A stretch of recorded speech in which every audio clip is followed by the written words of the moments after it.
جھکلاؤگے؟ دوسرا زون، 7 مرتبہ جہنم کے بعد۔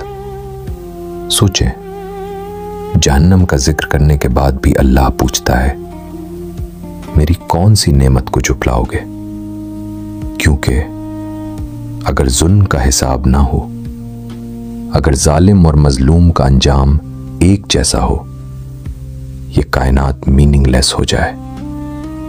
جہنم اللہ کے عدل کی نشانی ہے، اور عدل سب سے بڑی نعمت ہے۔ تیسرا اور چوتھا زون، 8 مرتبہ جنت کے 2 لیولز کے بعد۔ اللہ نے جنت کے 2 پیکیجز بنائے۔ پہلا، جنہ اولا، خوف والوں کے لیے۔ دوسرا، جنہ ادنا، امید والوں کے لیے۔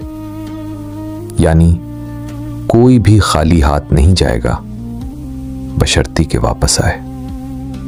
اور یہی وہ میسج ہے جو اللہ 31 مرتبہ دہراتا ہے تاکہ کوئی بہانہ نہ رہے۔ اب اس آیت کو لفظ بلفظ کھولتے ہیں۔ ہر لفظ ایک نئی دنیا ہے۔ پہلا لفظ فا، صرف ایک حرف، لیکن عربی میں فا کا مطلب ہے تو پھر اس کے بعد، یہ سب دیکھنے کے بعد بھی، یعنی اللہ پہلے ایک سائن دکھاتا ہے، پھر یہ فا آتا ہے، جیسے کوئی کہہ رہا ہو دیکھ لیا، اب بتاؤ۔ دوسرا لفظ بی آئی، یہ وہ لفظ ہے جسے زیادہ تر لوگ سمپلی کون سی ٹرانسلیٹ کر کے آگے بڑھ جاتے ہیں، لیکن اس لفظ کے اندر ایک ایسا چیلنج چھپا ہے جو پوری کائنات میں کوئی جواب نہیں دے سکتا۔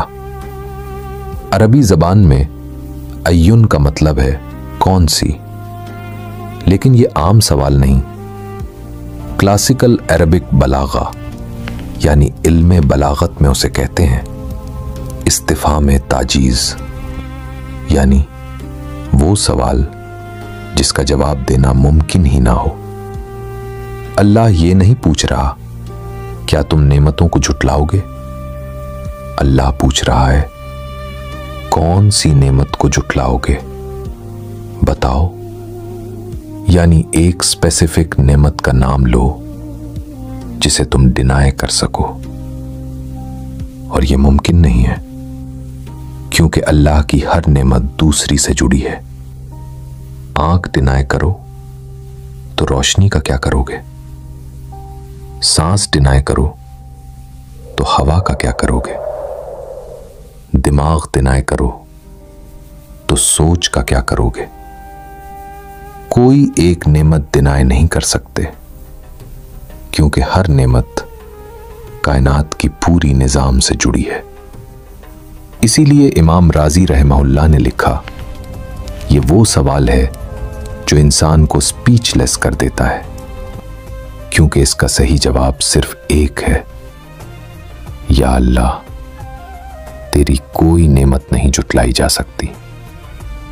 اور یہی وہ جواب ہے جو جنات نے دیا تھا، اور ہم سکرول کر رہے تھے۔ تیسرا لفظ اعلی، زیادہ تر ترجمے میں صرف نعمتیں لکھا ہوتا ہے، لیکن کلاسیکل عربک ڈکشنریز کچھ اور بتاتی ہیں۔ اعلیٰ کے معنی نعمتیں، قدرت، معجزات، نشانیاں، رحمت، وارننگ اور اللہ کا عدل۔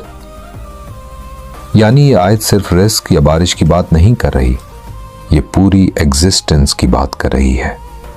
آپ کی سانس اعلیٰ، آپ کی آنکھ اعلیٰ، آپ کا دل اعلیٰ، وہ مشکل جو آئی اور گزر گئی اعلیٰ، وہ گناہ جس پر اللہ نے پردہ ڈالا اعلیٰ، یہ لمحہ جب آپ یہ سن رہے ہیں اعلیٰ، حتیٰ کہ جہنم بھی اعلیٰ ہے، کیونکہ وہ اللہ کے عدل کی نشانی ہے، اور عدل